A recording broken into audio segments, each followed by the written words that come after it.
is going on, everybody? Ryan M back to here to talk about some of the stuff that's been going on in the NBA since the last time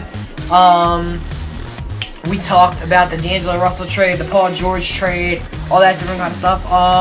So Gordon Hayward has officially signed with the Boston Celtics. He chose them over Miami and Utah like I thought he would. It was probably the best place for him personally to go. It was the place where he has the best chance of becoming an all-star. Although, a place like Miami, I think, the more I thought about it, the more I actually liked the idea of him going to Miami. But I don't know what I think about this for the Celtics. It's because they're losing a lot of really good players. Because they had to let go Kelly Olynyk, and I'm not saying like these are all-star caliber players, but good role players. Kelly Olynyk was a good role player, big man, who could play the power forward, he could play the center, he could shoot.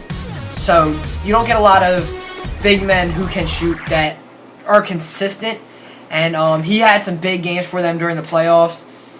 So yeah, they had to let go of him. They also just traded Avery Bradley for, I don't remember if it's Markieff Morris or Marcus Morris. I don't remember which one plays for the Pistons. But it's one of those two. You get the idea.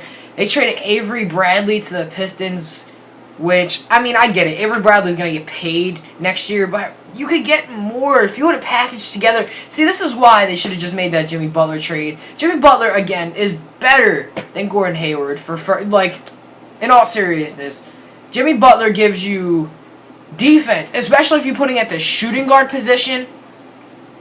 Then you have one of your two guards, because Isaiah Thomas is not a good defender, who can defend like they had with Avery Bradley, but Jimmy Butler's a lot better on the offensive side. And Avery Bradley is fantastic. So I'll get that out of the way right now. So they have to get rid of one of their best players, their second leading scorer, and their best defender, just to sign Gordon Hayward, who's not going to bring as much defense. He's going to bring a little bit more scoring, but again, if you're losing out on Kelly Olynyk, Avery Bradley, probably either Jay Crowder or Marcus Smart as well, then it's going to kind of even out if you're losing three good to great players just to get Gordon Hayward, who, in my opinion, is a little bit better than all of them, but I don't know if he's that much greater than Avery Bradley. I mean, I'd say Gordon Hayward is like a top 30, top 35 player if I think about it and I go through a list, and Bradley's probably top 60. I mean, that's a big gap, like,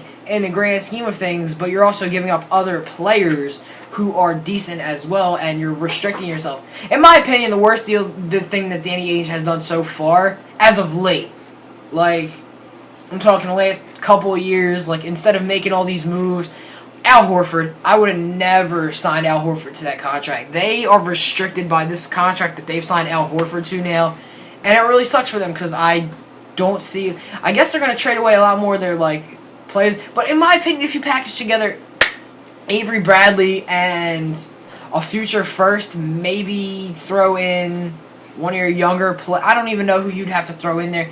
Even Avery Bradley, Jay Crowder, and a first-round pick in this year or next year's draft would have been enough to get Jimmy Butler, obviously, because they didn't get that much from the Bulls. And I would do that in a heartbeat for Jimmy Butler instead of signing Gordon Hayward and then having to give up Avery Bradley for an okay small forward or power forward, wherever he's playing this season for them. I don't know. Avery Bradley getting given away for nothing, it would piss me off as a Celtics fan, which I'm not, but it really would, because he was probably their second best player last year behind Isaiah Thomas. And yeah, other than that though, Tim Hardaway, of all the teams, I mean, I expected him to get paid because he had a great season. And being restricted, they're going to have to overpay for him anyway. But the fact that it's the Knicks that are willing to sign him to a $71 million, it just rubs me the wrong way about the Knicks. Not about Tim Hardaway. Go get your money, dude. Like, wherever you can get paid the most, I have no problem with that. Good for you. You balled out and you deserve all the money you can get. But for the Knicks, the team that ended up trading him away, even if it was under a different regime, to now be basically spending all the money they possibly have to get him back, it just looks bad.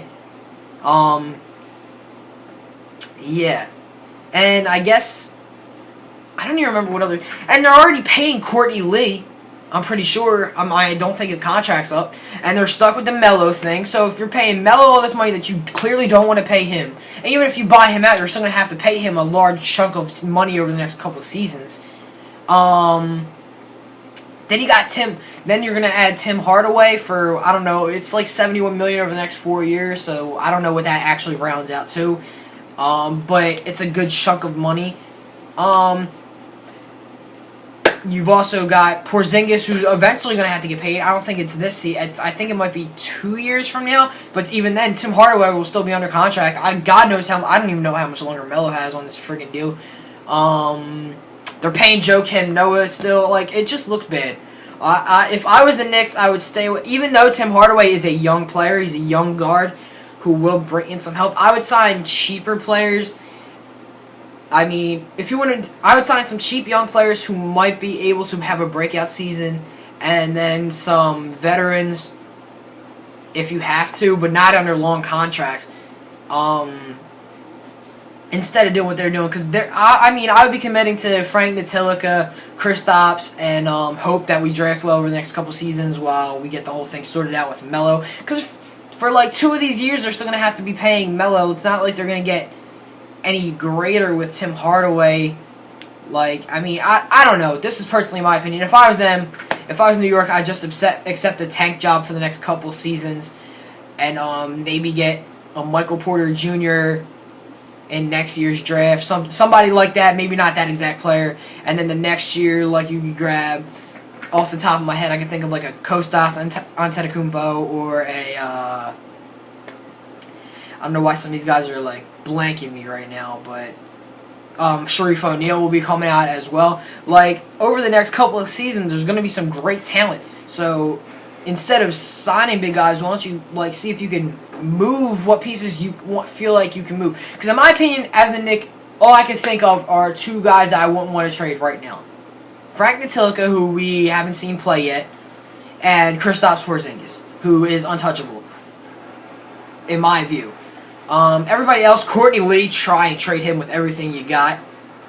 Carmelo, obviously, if he waives his no trade clause, they might be able to get something decent out of Houston or Cleveland. But even then, if you're getting a first-round pick from one of them, it's going to be late or whatever you get from them. Other than that, there's Joakim Noah. I don't know if anybody's going to give you anything for Noah. You might have to give up something else to get something decent. They have Willie Hernangomez, too, so there's another young piece. I would just roll with that. I wouldn't even, honestly, if there was a way for them to sign a young small forward and not even start Melo, I'd do it. I would do everything in my power to want Melo to leave. Like, without disrespecting him, like, you're gonna be the 6th man. You don't have to play, but then, all right, you do you. You don't get your money, whatever. But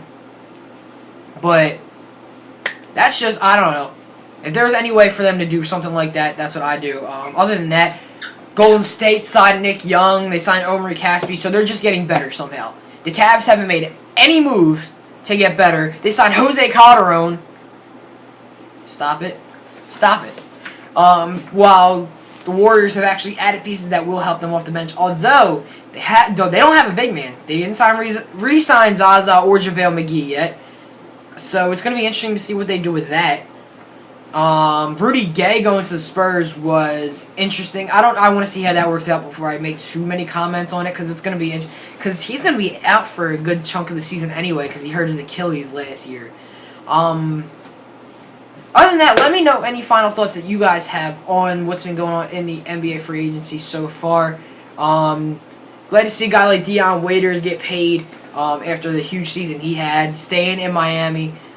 Wish he would have became like a Laker or something, but I don't want to guarantee that much money to somebody who had one great year anyway. But I do like Dion, so I'm glad to see him get paid.